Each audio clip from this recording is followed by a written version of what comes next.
Chapter 25. Hendon Hall. As soon as Hendon and the king were out of sight of the constable, His Majesty was instructed to hurry to a certain place outside the town and wait there, whilst Hendon should go to the inn and settle his account. Half an hour later, the two friends were blithely jogging eastward on Hendon's sorry steeds. The king was warm and comfortable now, for he had cast his rags and clothed himself in the second-hand suit which Hendon had bought on London Bridge. Hendon wished to guard against over-fatiguing the boy.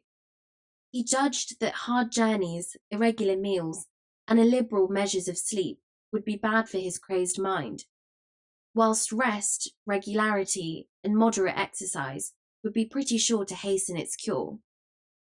He longed to see the stricken intellect made well again, and its diseased visions driven out of the tormented little head. Therefore, he resolved to move by easy stages toward the home whence he had so long been banished, instead of obeying the impulse of his impatience and hurrying along night and day. When he and the king had journeyed about 10 miles, they reached a considerable village and halted there for the night at a good inn. The former relations were resumed. Hendon stood behind the king's chair while he dined and waited upon him, undressed him when he was ready for bed, then took the floor for his own quarters, and slept athwart the door, rolled up in a blanket. The next day and the day after, they jogged lazily along, talking over the adventures they had met since their separation, and mightily enjoying each other's narratives.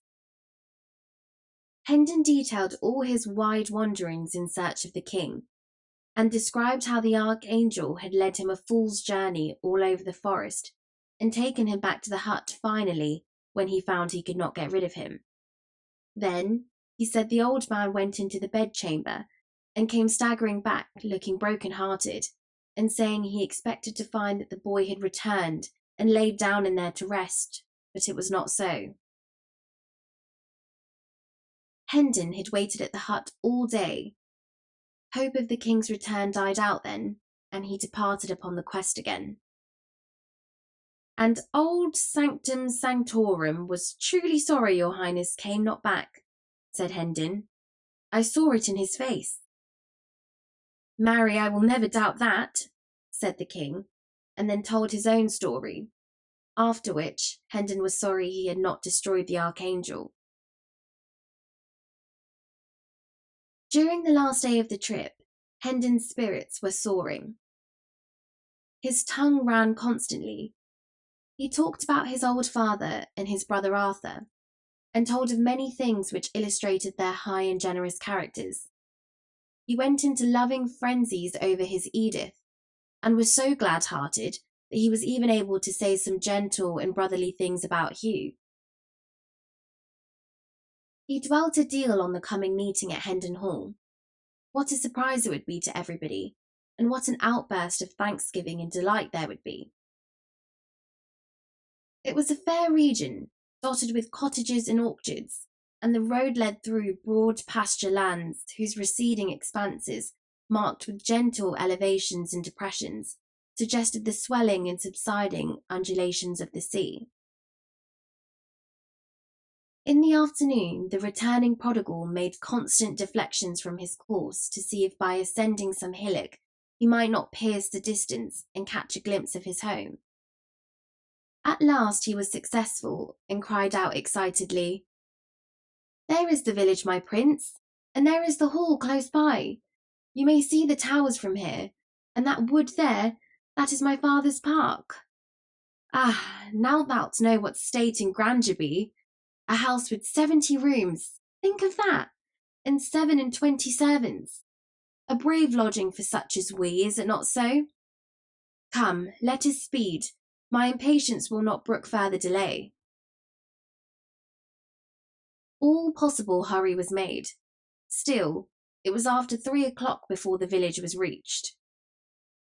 The travellers scampered through it, Hendon's tongue going all the time.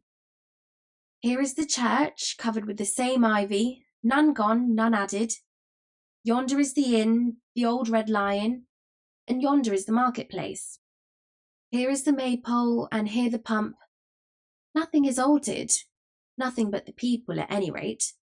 10 years make a change in people. Some of these I seem to know, but none know me. So his chat ran on. The end of the village was soon reached. Then the travellers struck into a crooked, narrow road, walled with tall hedges, and hurried briskly along it for 1/2 mile, then passed into a vast flower garden through an imposing gateway, whose huge stone pillars bore sculptured armorial devices.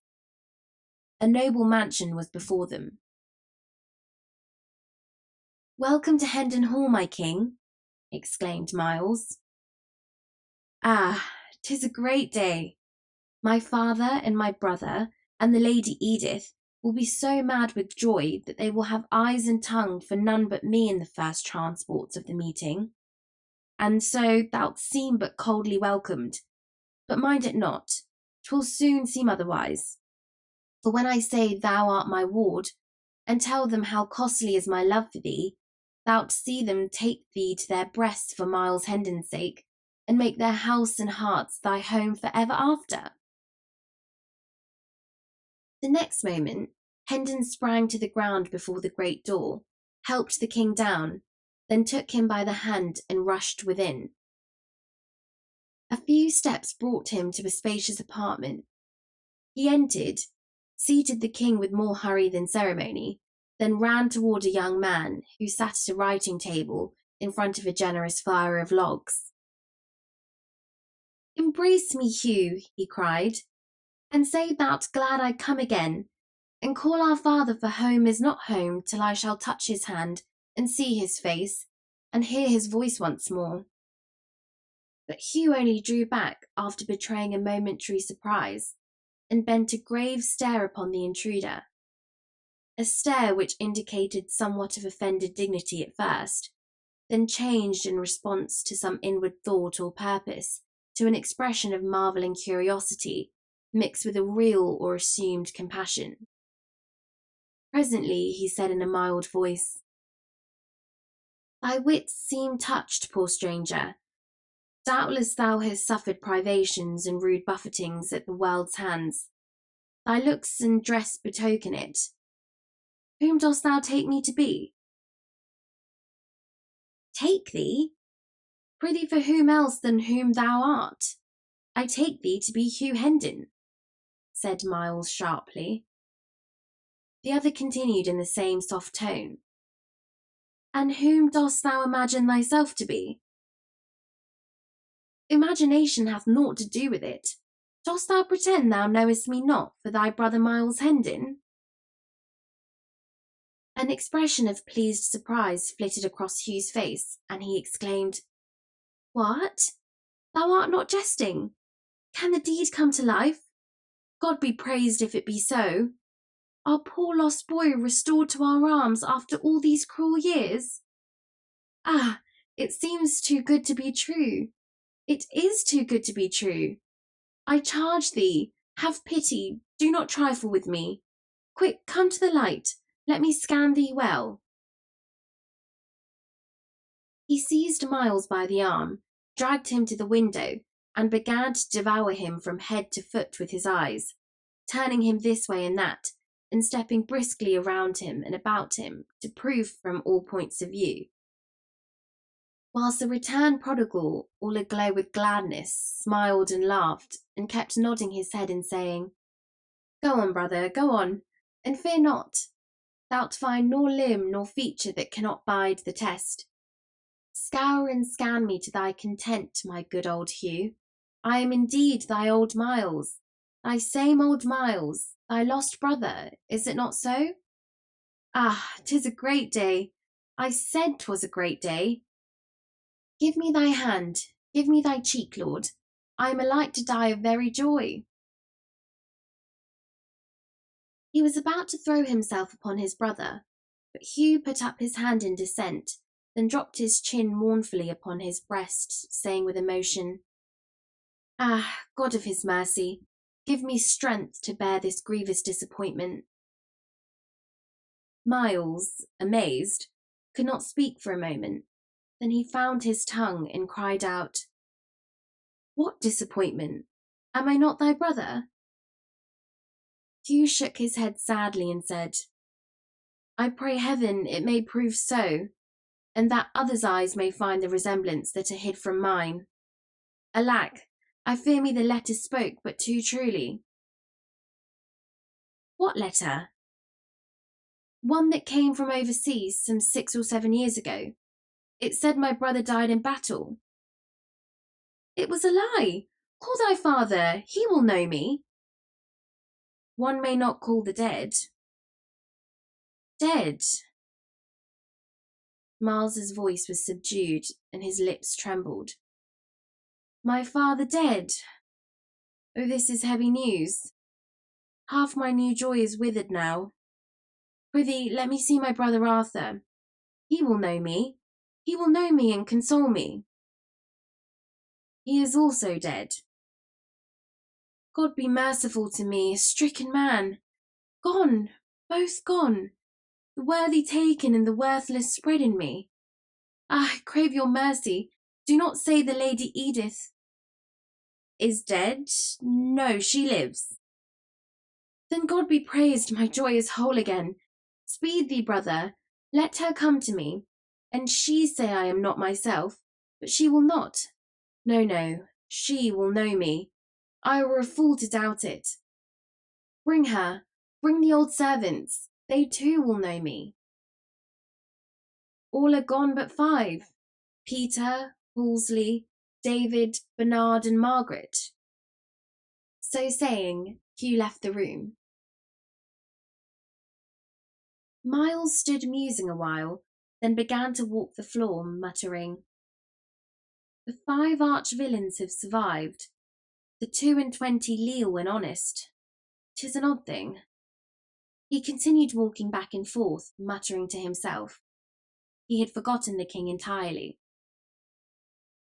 By and by his Majesty said gravely and with a touch of genuine compassion, though the words themselves were capable of being interpreted ironically, "Mind not thy mischance, good man. There be others in the world whose identity is denied, and whose claims are derided. Thou hast company." "Ah, my king," cried Hendon, colouring slightly, "do not thou condemn me. Wait, and thou shalt see. I am no impostor. She will say it. You shall hear it from the sweetest lips in England. I, an impostor? Why, I know this old hall, these pictures of my ancestors, and all these things that are about us, as a child knoweth in its own nursery. Here was I born and bred, my lord. I speak the truth. I would not deceive thee, and should none else believe, I pray thee do not thou doubt me. I could not bear it." "I do not doubt thee," said the king with childlike simplicity and faith. "I thank thee of my heart," exclaimed Hendon with a fervency which showed that he was touched. The king added with the same gentle simplicity, "Dost thou doubt me?" A guilty confusion seized upon Hendon, and he was grateful that the door opened to admit Hugh at that moment and saved him the necessity of replying. A beautiful lady, richly clothed, followed Hugh, and after her came several liveried servants. The lady walked slowly with her head bowed and her eyes fixed upon the floor. The face was unspeakably sad. Miles Hendon sprang forward, crying out, "Oh, my Edith, my darling!" But Hugh waved him back gravely and said to the lady, "Look upon him. Do you know him?" At the sound of Miles's voice, the woman had started slightly, and her cheeks had flushed. She was trembling now. She stood still during an impressive pause of several moments, then slowly lifted up her head and looked into Hendon's eyes with a stony and frightened gaze. The blood sank out of her face, drop by drop, till nothing remained but the grey pallor of death. Then she said in a voice as dead as the face, "I know him not," and turned with a moan and a stifled sob and tottered out of the room. Miles Hendon sank into a chair and covered his face with his hands. After a pause, his brother said to the servants, "You have observed him. Do you know him?" They shook their heads. Then the master said, "The servants know you not, sir. I fear there is some mistake. You have seen that my wife knew you not." "Thy wife?" In an instant Hugh was pinned to the wall with an iron grip about his throat. "Oh, thou fox-hearted slave, I see it all. Thou'st writ the lying letter thyself, and my stolen bride and goods are its fruit. There, now get thee gone, lest I shame mine honourable soldiership with the slaying of so pitiful a mannikin." Hugh, red-faced and almost suffocated, reeled to the nearest chair and commanded the servants to seize and bind the murderous stranger. They hesitated, and one of them said, "He is armed, Sir Hugh, and we are weaponless." "Armed? What of? And ye so many? Upon him, I say." But Miles warned them to be careful what they did, and added, "You know me of old. I have not changed. Come on, an it like you." This reminder did not hearten the servants much. They still held back. "Then go, ye paltry cowards, and arm yourselves and guard the doors, whilst I send one to fetch the watch," said Hugh. He turned at the threshold and said to Miles, "You'll find it to your advantage to offend not with useless endeavours at escape." "Escape?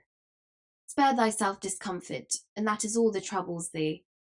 For Miles Hendon is master of Hendon Hall and all its belongings. He will remain, doubt it not." Chapter 26. Disowned. The king sat musing a few moments, then looked up and said, "'Tis strange, most strange. I cannot account for it." "No, it is not strange, my liege. I know him, and this conduct is but natural. He was a rascal from his birth." "Oh, I spake not of him, Sir Miles." "Not of him? Then of what? What is it that is strange?" "That the king is not missed." "How, which? I doubt I do not understand." "Indeed, doth it not strike you as being passing strange that the land is not filled with couriers and proclamations describing my person and making search for me? Is it no matter for commotion and distress that the head of the state is gone, that I am vanished away and lost?" "Most true, my king, I had forgot." Then Hendon sighed and muttered to himself, "Poor ruined mind, still busy with its pathetic dream. But I have a plan that shall right us both. I will write a paper in 3 tongues, Latin, Greek, and English, and thou shalt haste away with it to London in the morning. Give it to none but my uncle, the Lord Hertford. When he shall see it, he will know and say I wrote it. Then he will send for me. Might it not be best, my prince, that we wait here until I prove myself and make my rights secure to my domains? I should be so much the better able then to—" The king interrupted him imperiously. "Peace! What are thy paltry domains, thy trivial interests contrasted with matters which concern the weal of a nation and the integrity of a throne?" Then he added in a gentle voice, as if he were sorry for his severity, "Obey, and have no fear. I will right thee. I will make thee whole. Yes, more than whole. I shall remember and requite." So saying, he took the pen and set himself to work. Hendon contemplated him lovingly a while, then said to himself, "An it were dark, I should think it was a king that spoke. There's no denying it. When the humour's upon on him, he doth thunder and lighten like your true king. Now where he got that trick? See him scribble and scratch away contentedly in his meaningless pot-hooks, fancying them to be Latin and Greek. And except my wit shall serve me with a lucky device for diverting him from his purpose, I shall be forced to pretend to post away tomorrow on this wild errand he hath invented for me. The next moment, Sir Miles's thoughts had gone back to the recent episode. So absorbed was he in his musings that when the king presently handed him the paper which he had been writing, he received it and pocketed it without being conscious of the act. How marvellous strange she acted, he muttered. I think she knew me, and I think she did not know me. These opinions do conflict, I perceive it plainly. I cannot reconcile them, neither can I by argument dismiss either of the two, or even persuade one to outweigh the other. The matter standeth simply thus. She must have known my face, my figure, my voice. How could it be otherwise? Yet she said she knew me not, and that is proof perfect, for she cannot lie. But stop, I think I begin to see. Peradventure he hath influenced her, commanded her, compelled her to lie. That is the solution. The riddle is unriddled. She seemed dead with fear. Yes, she was under his compulsion. I will seek her. I will find her. Now that he is away, she will speak her true mind. She will remember the old times when we were little playfellows together, and this will soften her heart, and she will no more betray me, but will confess me. There is no treacherous blood in her. No, she was always honest and true. She has loved me in those old days. This is my security. For whom one has loved, one cannot betray. He stepped eagerly toward the door. At that moment it opened, and the Lady Edith entered. She was very pale, but she walked with her firm step, and her carriage was full of grace and gentle dignity. Her face was as sad as before. Miles sprang forward with a happy confidence to meet her, but she checked him with a hardly perceptible gesture, and he stopped where he was. She seated herself and asked him to do likewise. Thus simply did she take the sense of old comradeship out of him, and transformed him into a stranger and a guest. The surprise of it, the bewildering unexpectedness of it, made him begin to question for a moment if he was the person he was pretending to be after all. The Lady Edith said, Sir, I have come to warn you. The mad cannot be persuaded out of their delusions, perchance, but doubtless they may be persuaded to avoid perils. I think this dream of yours hath the seeming of honest truth to you, and therefore is not criminal. But do not tarry here with it, for here it is dangerous. She looked steadily into Miles's face a moment, then added impressively, It is the more dangerous for that you are much like what our lost lad must have grown to be if he had lived. Heavens, madam, but I am he. I truly think you think it, sir. I question not your honesty in that. I but warn you, that is all.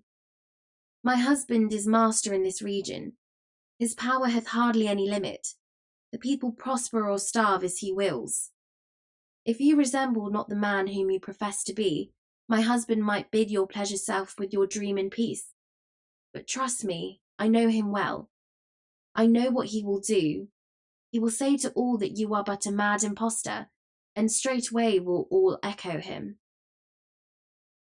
She bent upon Miles that same steady look once more, and added, If you were Miles Hendon, and he knew it, and all the region knew it, consider what I am saying. Weigh it well. You would stand in the same peril. Your punishment would be no less sure. He would deny you and denounce you, and none would be bold enough to give you countenance. Most truly I believe it, said Miles bitterly. Power that can command one lifelong friend to betray and disown another, and be obeyed, may well look to be obeyed in quarters where bread and life are on the stake, and no cobweb ties of loyalty and honour are concerned. A faint tinge appeared for a moment in the lady's cheek, and she dropped her eyes to the floor, but her voice betrayed no emotion when she proceeded.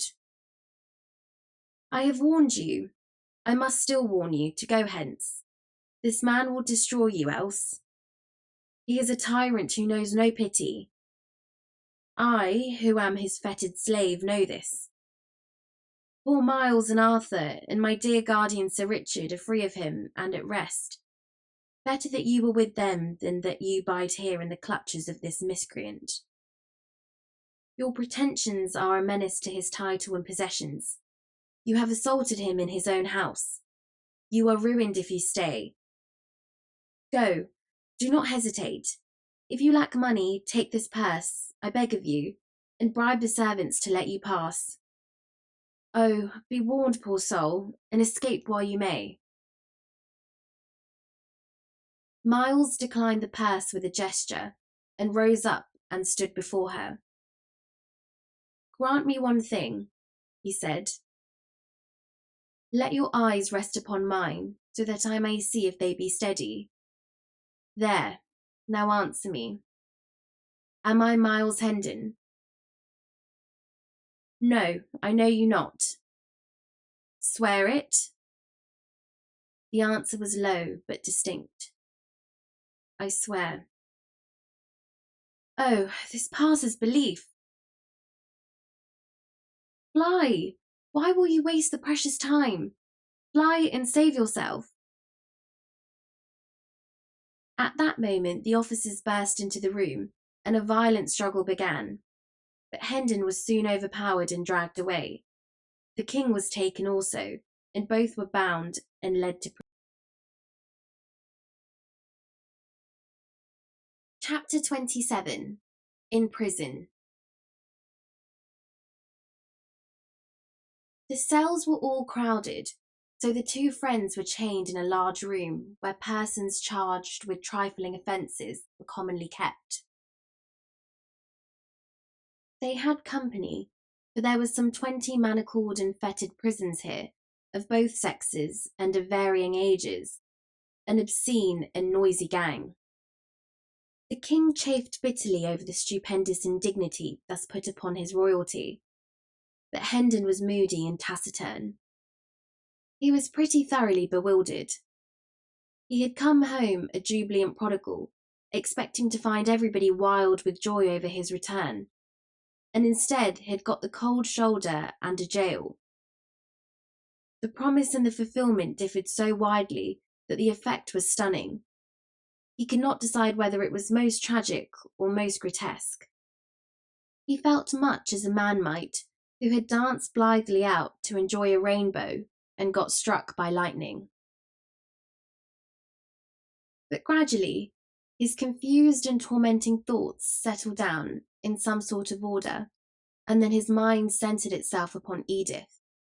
He turned her conduct over and examined it in all its lights, but he could not make anything satisfactory out of it. Did she know him, or didn't she know him? It was a perplexing puzzle, and occupied him a long time, but he ended finally with the conviction that she did know him, and had repudiated him for interested reasons. He wanted to load her name with curses now, but this name had so long been sacred to him that he found he could not bring his tongue to profane it. Wrapped in prison blankets of a soiled and tattered condition, Hendon and the king passed a troubled night. For a bribe, the jailer had furnished liquor to some of the prisoners, singing of ribald songs. Fighting, shouting, and carousing was the natural consequence. At last, a while after midnight, a man attacked a woman and nearly killed her by beating her over the head with his manacles before the jailer could come to the rescue. The jailer restored peace by giving the man a sound clubbing about the head and shoulders. Then the carousing ceased, and after that, all had an opportunity to sleep who did not mind the annoyance of the moanings and groanings of the two wounded people. During the ensuing week, the days and nights were of a monotonous sameness as to events. Men whose faces Hendon remembered more or less distinctly came by day to gaze at the impostor and repudiate and insult him, and by night the carousing and the brawling went on with symmetrical regularity. However, there was a change of incident at last. The jailer brought in an old man and said to him, "The villain is in this room. Cast thy old eyes about and see if thou canst say which is he." Hendon glanced up and experienced a pleasant sensation for the first time since he had been in the jail. He said to himself, "This is Blake Andrews, a servant all his life in my father's family, a good honest soul, with a right heart in his breast, that is formerly, but none are true now, all are liars. This man will know me, and will deny me too, like the rest." The old man gazed around the room, glanced at each face in turn, and finally said, "I see none here but paltry knaves, scum of the streets. Which is he?" The jailer laughed. "Here," he said, "scan this big animal and grant me an opinion." The old man approached and looked Hendon over long and earnestly, then shook his head and said, "Marry, this is no Hendon, nor ever was." "Right, thy old eyes are sound yet. And I were Sir Hugh, I would take the shabby carl and—" The jailer finished by lifting himself a tiptoe with an imaginary halter, at the same time making a gurgling noise in his throat, suggestive of suffocation. The old man said vindictively, "Let him bless God and he fare no worse. And I had the handling of the villain, he should roast, or I am no true man." The jailer laughed a pleasant hyena laugh and said, "Give him peace of thy mind, old man. They all do it. Thou'lt find it in good diversion." Then he sauntered towards his anteroom and disappeared. The old man dropped upon his knees and whispered, "God be thanked, thou art come again, my master. I believed thou wert dead these 7 years, and lo, here thou art alive. I knew thee the moment I saw thee, and main hard work was it to keep a stony countenance, and seem to see none here but the twopenny knaves and rubbish of the streets.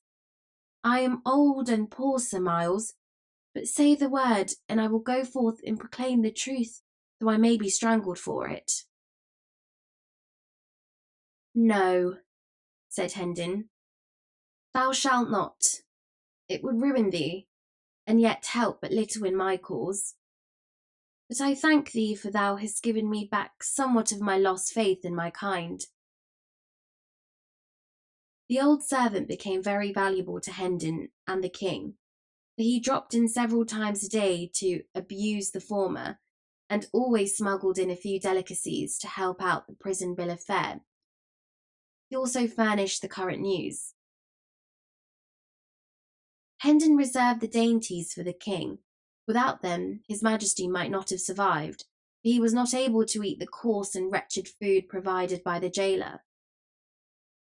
Andrews was obliged to confine himself to brief visits in order to avoid suspicion, but he managed to impart a fair degree of information each time. Information delivered in a low voice for Hendon's benefit, and interlarded with insulting epithets delivered in a louder voice for the benefit of other hearers. So little by little the story of the family came out. Arthur had been dead 6 years. This loss, with the absence of news from Hendon, impaired the father's health. He believed he was going to die, and he wished to see Hugh and Edith settled in life before he passed away. But Edith begged hard for delay, hoping for Miles's return. Then the letter came which brought the news of Miles's death. The shock prostrated Sir Richard. He believed his end was very near, and he and Hugh insisted upon the marriage. Edith begged for and obtained a month's respite, then another, and finally a third. The marriage then took place by the deathbed of Sir Richard. It had not proved a happy one. It was whispered about the country that shortly after the nuptials, the bride found among her husband's papers several rough and incomplete drafts of the fatal letter, and had accused him of precipitating the marriage, and Sir Richard's death, too, by a wicked forgery. Tales of cruelty to the Lady Edith and the servants were to be heard on all hands, and since the father's death, Sir Hugh had thrown off all soft disguises and become a pitiless master toward all who in any way depended upon him and his domains for bread. There was a bit of Andrew's gossip which the king listened to with a lively interest. There is a rumour that the king is mad, but in charity forbear to say I mentioned it. For 'tis death to speak of it, they say.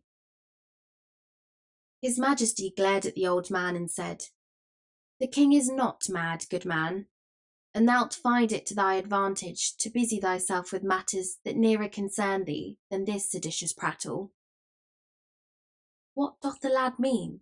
Said Andrews, surprised at this brisk assault from such an unexpected quarter. Hendon gave him a sign, and he did not pursue his question, but he went on with his budget.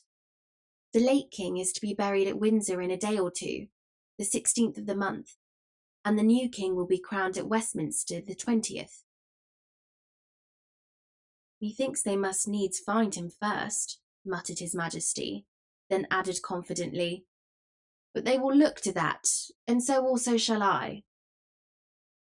In the name of... The old man got no further. A warning sign from Hendon checked his remark. He resumed the thread of his gossip.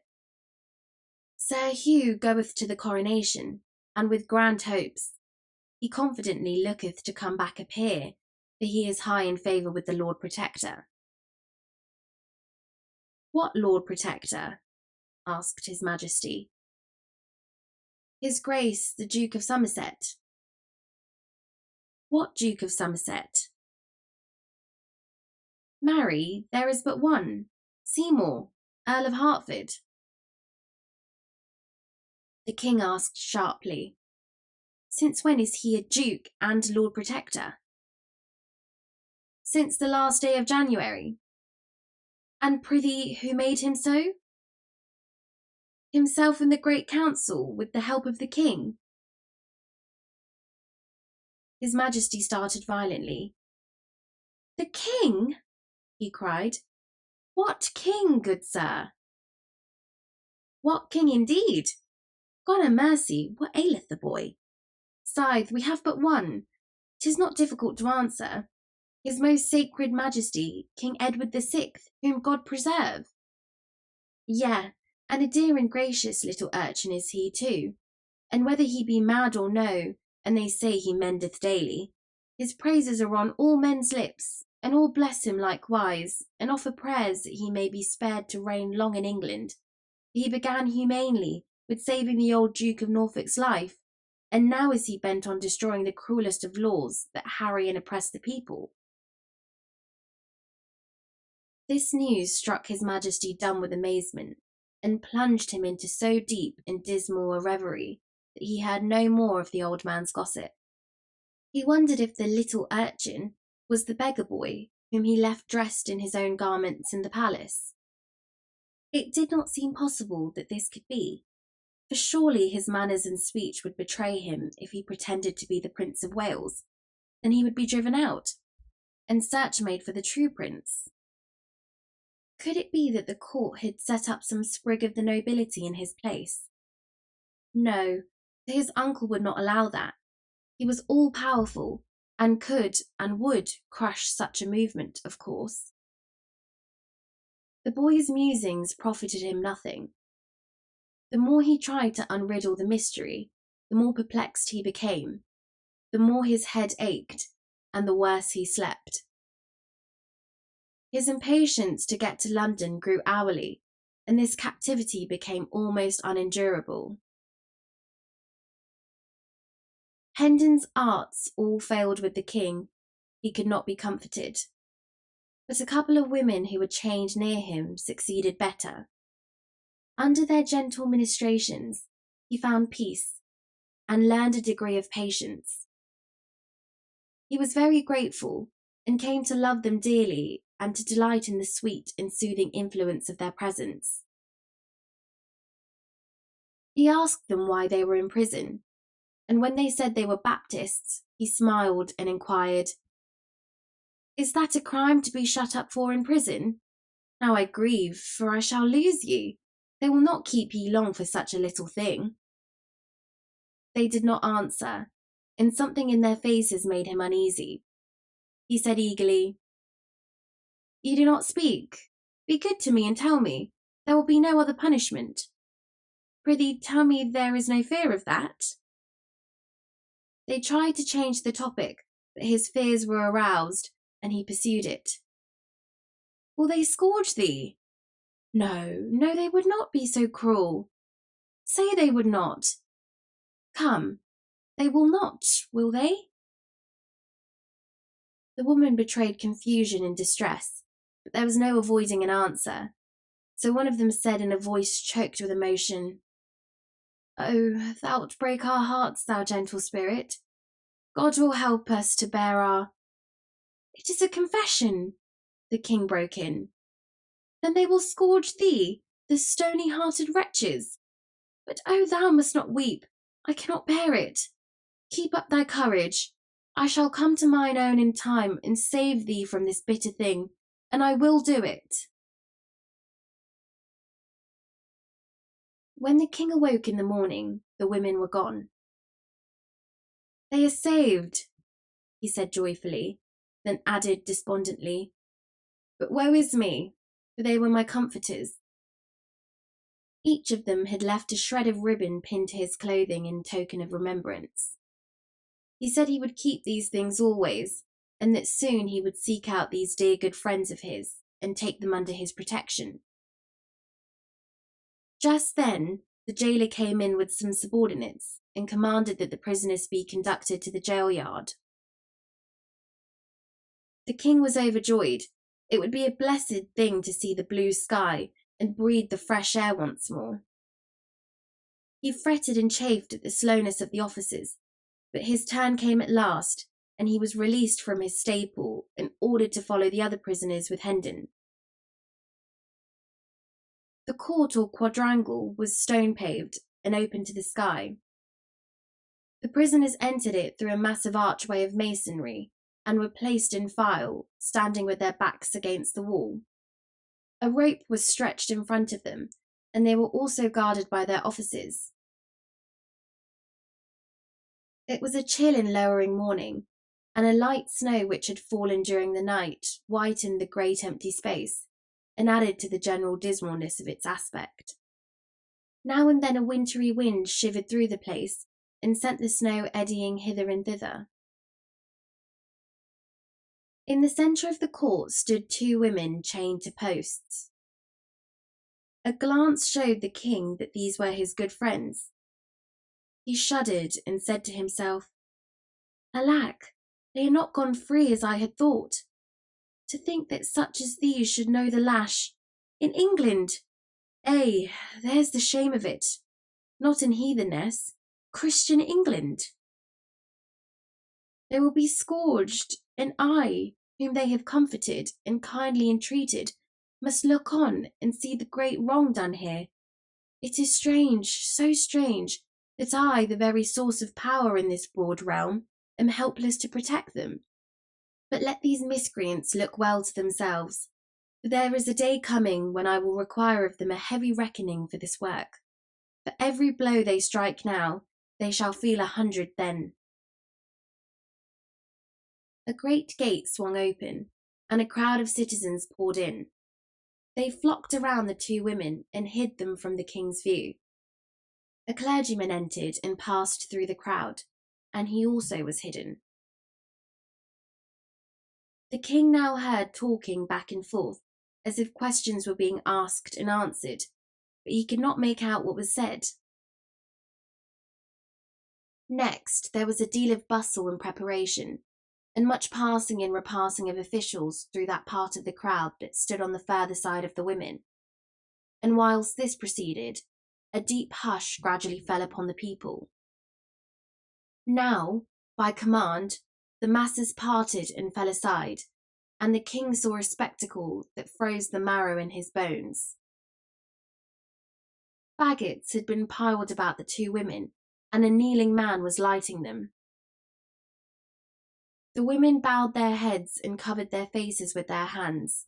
The yellow flames began to climb upward among the snapping and crackling faggots, and wreaths of blue smoke to stream away on the wind. The clergyman lifted his hands and began a prayer. Just then, two young girls came flying through the great gate, uttering piercing screams, and threw themselves upon the women at the stake. Instantly they were torn away by the officers, and one of them was kept in a tight grip. But the other broke loose, saying she would die with her mother, and before she could be stopped, she had flung her arms about her mother's neck again. She was torn away once more, and with her gown on fire. 2 or 3 men held her, and the burning portion of her gown was snatched off and thrown flaming aside.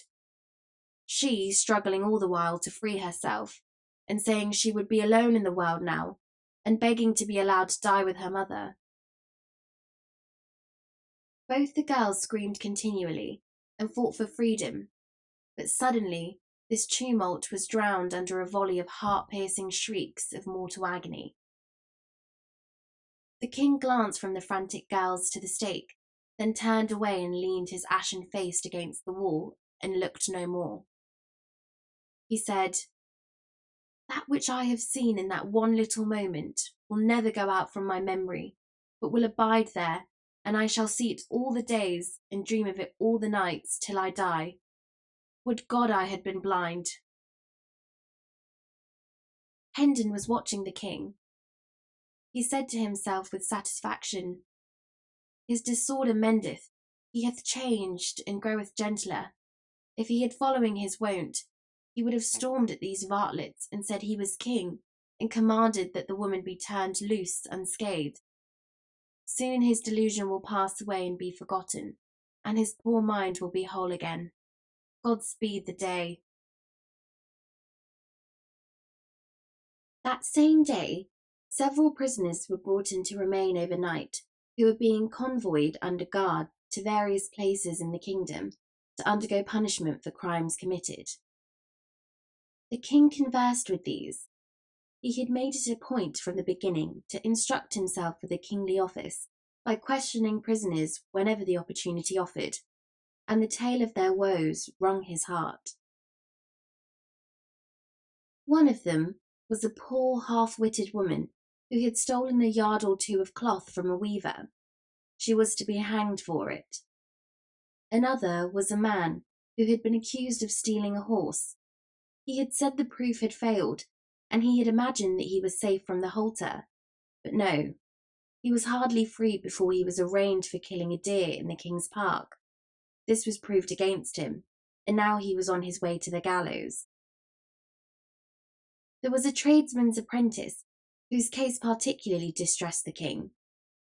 This youth said he found a hawk one evening that had escaped from its owner, and he took it home with him, imagining himself entitled to it. But the court convicted him of stealing it and sentenced him to death.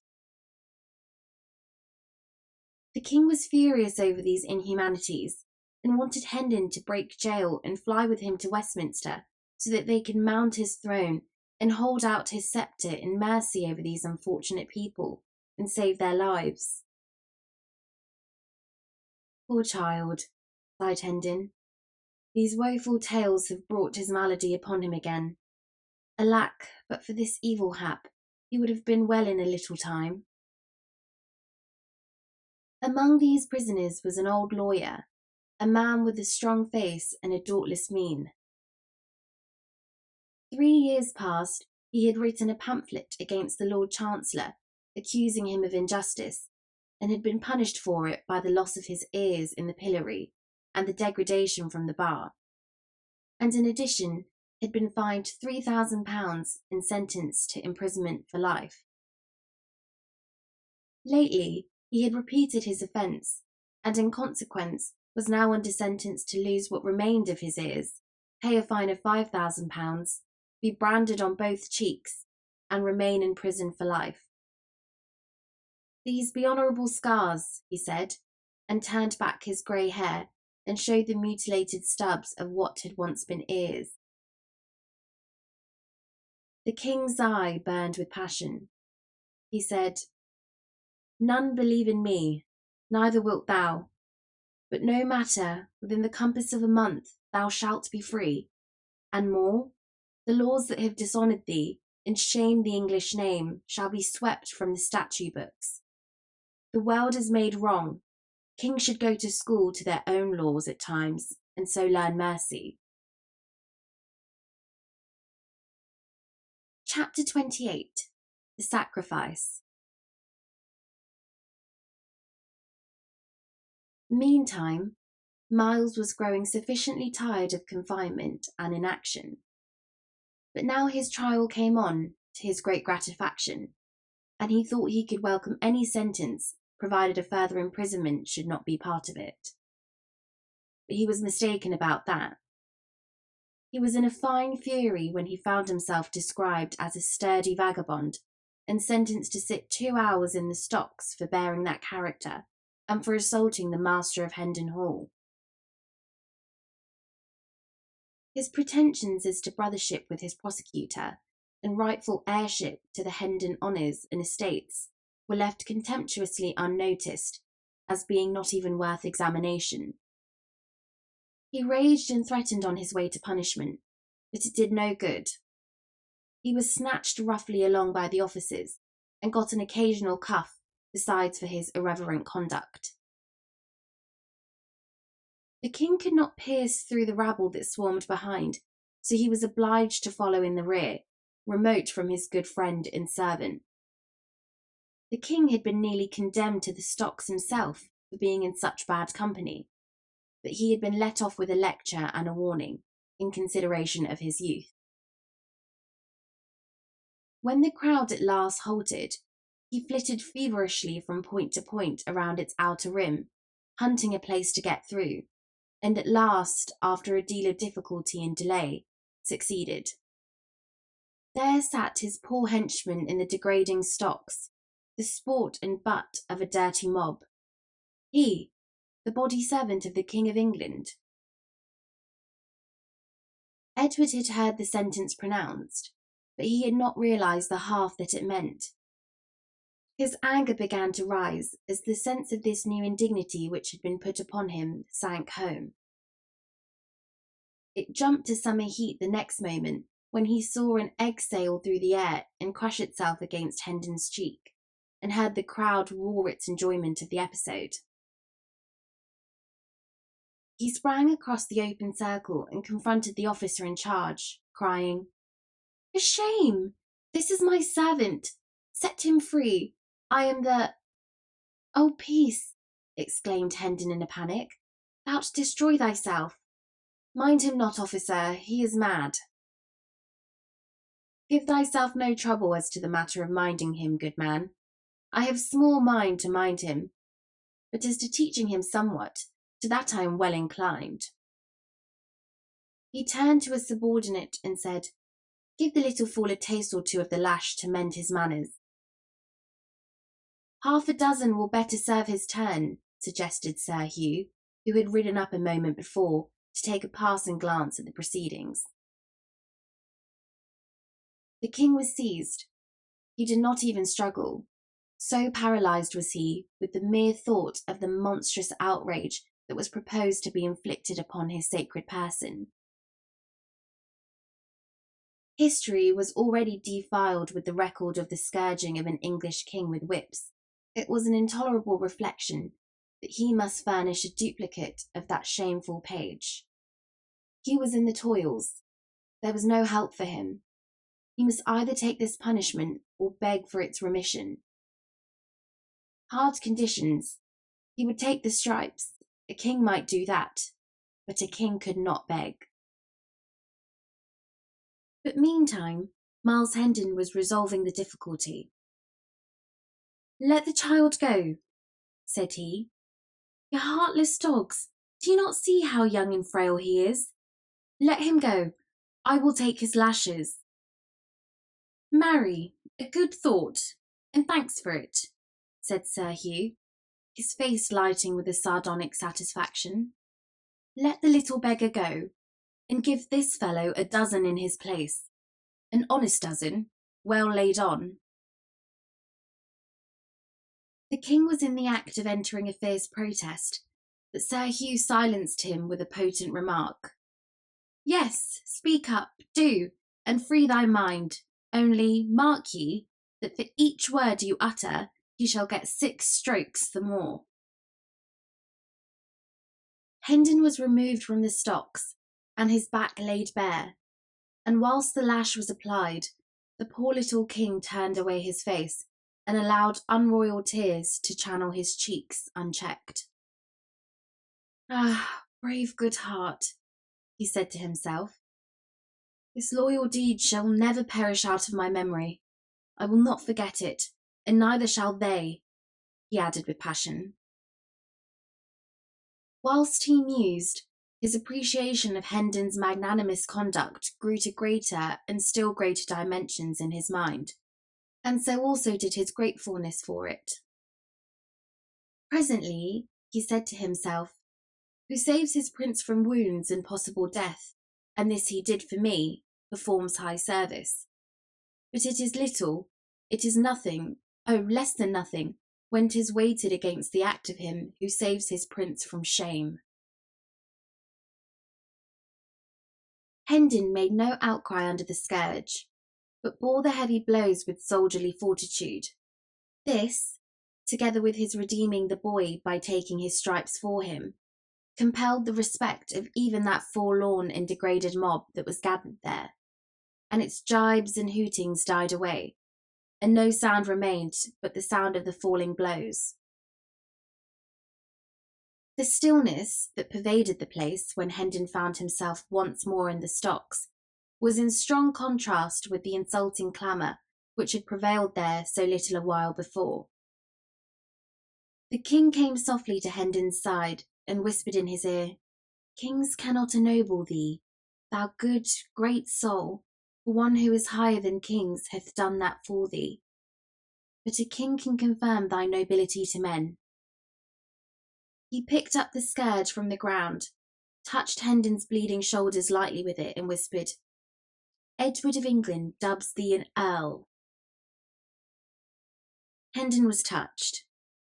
The water welled to his eyes, yet at the same time, the grisly humour of the situation and circumstances so undermined his gravity that it was all he could do to keep some sign of his inward mirth from showing outside. To be suddenly hoisted, naked and gory, from the common stocks to the alpine altitude of splendour of an earldom, seemed to him the last possibility in the line of the grotesque.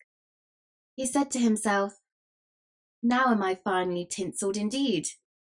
The spectre of the kingdom of dreams and shadows is become a spectre earl, a dizzy flight for a callow wing, and this go on, I shall presently be hung like a very maypole with fantastic gauds and make-believe honours, but I shall value them, all valueless as they are, for the love that doth bestow them.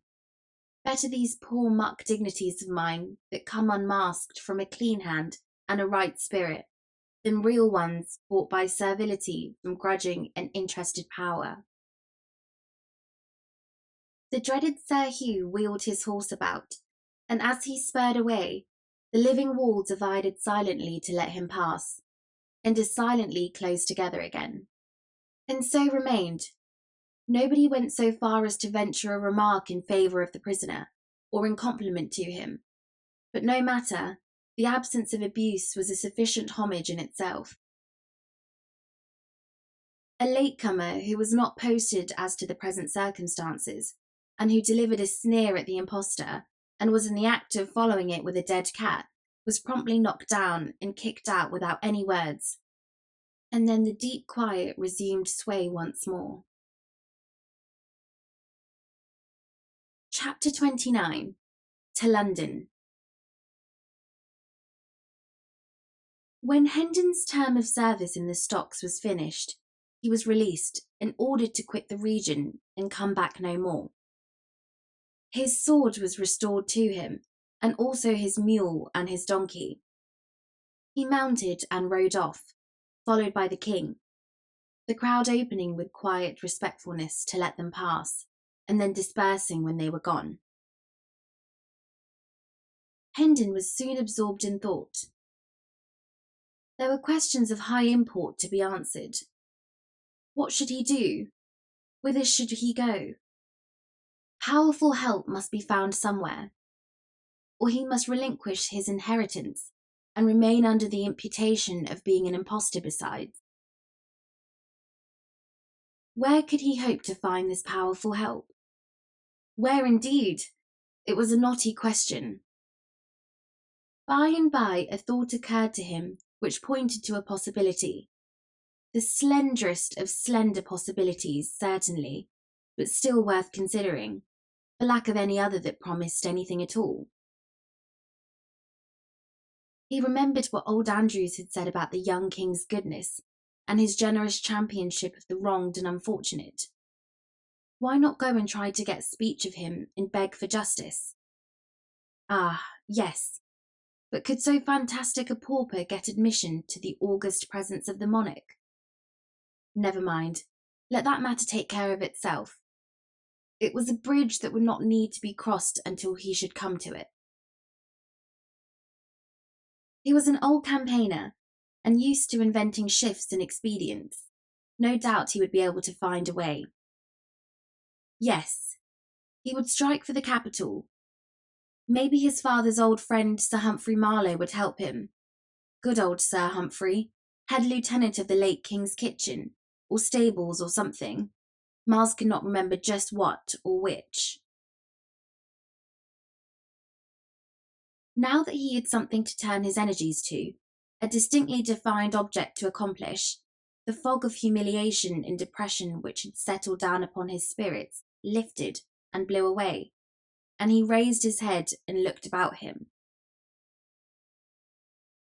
He was surprised to see how far he had come.